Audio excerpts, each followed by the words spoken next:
Tendo entendido que a antropologia analisa as dimensões política, social, econômica, religiosa, cultural, enfim, as mais diversas dimensões do ser humano, é preciso entender quem é o ser humano. Como analisá-lo? Que premissas levar em conta para analisar o ser humano?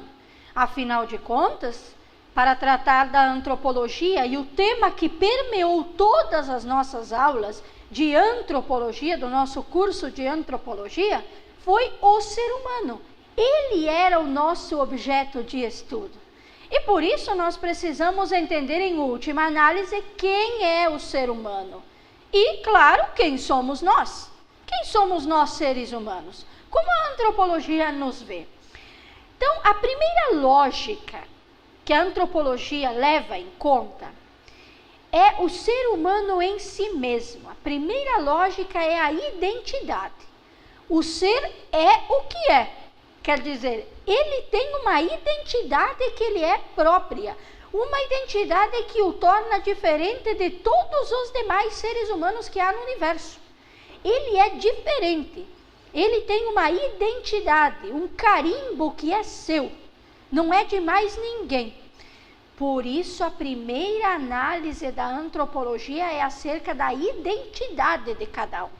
Então, vejam, não basta só analisar as culturas, porque dentro de cada cultura existe um ser humano, outro ser humano, o outro ser humano, e cada um, apesar de partilhar da cultura que vive, tem a sua própria identidade. E aqui vem a lógica do respeito às culturas. Porque se cada indivíduo tem sua própria identidade, é preciso respeitar essa identidade. E nós sabemos que a identidade não é construída de maneira isolada. Ela não é fixa, ela não é estática. Eu nasci assim, eu vou ser sempre desse jeito e eu nunca vou mudar, essa é a minha identidade. Não. Ao contrário, a identidade é construída em um processo histórico, dinâmico, muitas vezes com confrontos com a diferença, mas confrontos que são positivos, porque é nesse encontro com a diferença que a identidade vai se fortalecendo. É nesse encontro com a diferença que a identidade vai sendo construída. Então, identidade e diferença na lógica da antropologia estão sempre em contato para que sejam construídas. Então, primeira coisa a se levar em conta, o ser é o que é. Ele tem uma identidade.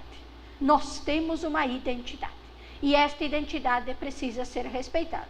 É claro que há que se ter um compromisso. Se a minha identidade precisa ser respeitada, e eu tenho esse direito, também a identidade do outro precisa ser respeitada. E eu tenho esse dever, portanto. Então, o ser é o que é. Ele tem uma identidade. Mas também ele é consciente e inconsciente. Nós somos conscientes do mundo em que vivemos, enxergamos este mundo, podemos agir e agimos de maneira consciente, entendendo a nossa ação, entendendo o porquê das nossas atitudes e também podendo explicar por que agimos desta forma e não de uma forma diferente. Mas nós também temos a dimensão inconsciente, o que está no nosso inconsciente, que faz parte da nossa história, mas mora no nosso inconsciente, que faz parte da construção da nossa personalidade e que também precisa ser levado em conta, porque fala um pouco desse processo histórico pelo qual nós viemos nos desenvolvendo. Então, o ser é o que é, ele tem uma identidade, ele é consciente, ele é inconsciente. Além disso, ele é diferente e ele é múltiplo. Ele é único e ele é múltiplo. Vejam que paradoxo, não é? Nós somos únicos, nós temos uma identidade, mas ao mesmo tempo nós somos múltiplos. Como fazer um equilíbrio nesse paradoxo? Entender que somos únicos, temos uma identidade, mas ao mesmo tempo fazemos parte de um meio social. E nesse sentido somos múltiplos. Porque para esta nossa identidade, várias pessoas participaram. O múltiplo participou, a sociedade participou. E nós realizamos a nossa identidade em meio a este múltiplo. mas não nos perdemos no múltiplo, não nos perdemos na sociedade. Quer dizer, a minha identidade não precisa morrer para que eu conviva com o múltiplo, com o meio social. Nós costumamos dizer, a minha identidade, a minha liberdade precisa morrer para que a do outro possa viver, ou quando se encontra com a liberdade do outro. Não. A minha identidade, a minha liberdade vai se complementar com a liberdade do outro. E quando ela se complementa, existe um respeito, existe um diálogo, existe um encontro. Então eu sou único, mas ao mesmo tempo eu faço parte de uma estrutura social maior, de um universo maior. Eu faço parte de uma sociedade em que múltiplos convivem, em que outros convivem. Então eu tenho essas duas dimensões, único e múltiplo. Mas o ser humano também tem outro aspecto, além de ser o que é, ter uma identidade, ser consciente e inconsciente, ser único e ser múltiplo, ele ainda é dinâmico. Ele está em constante movimento. Nós não podemos, e esta é uma primeira realidade da antropologia, nós não podemos entender o ser humano como pronto, acabado, moldado, formado, ele tem um ponto final. Não, o ser humano não tem ponto final. Costumaria dizer que sempre tem reticências. Por quê? Porque nós sempre começamos, sempre renovamos, sempre estamos em um dinamismo, nos transformamos e temos uma capacidade muito grande de transformação, de dinamicidade. Porque as sociedades mudam, a economia muda, a política muda e o ser humano vai mudando, vai se transformando, seja através da família, da educação, da sociedade, dos valores, ele vai nesse dinamismo social. E ele se desenvolve ao longo da história. E ele é sempre um ser humano inacabado, insatisfeito.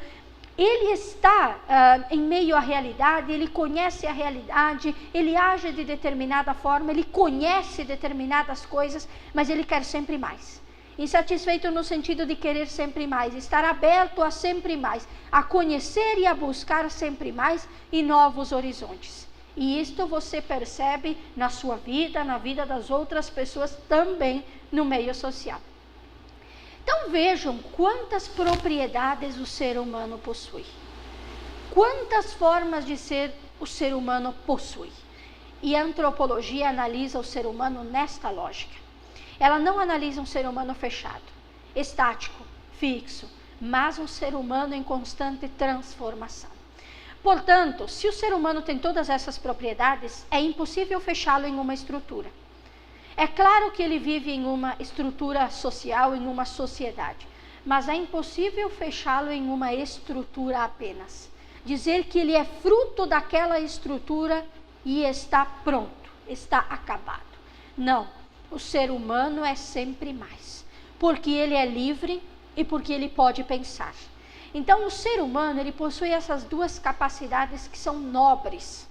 A racionalidade, através da racionalidade, ele pode conhecer, ele pode refletir sobre o mundo, ele pode explicar este mundo, ele pode dar as suas interpretações acerca da realidade, acerca do meio social. Por isso ele desenvolve a ciência, ele desenvolve a tecnologia, ele desenvolve o próprio meio social, a economia e a política.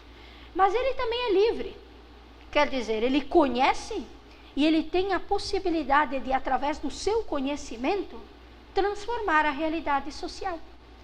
Ele tem a capacidade de ações morais, ele tem a capacidade de fazer escolhas.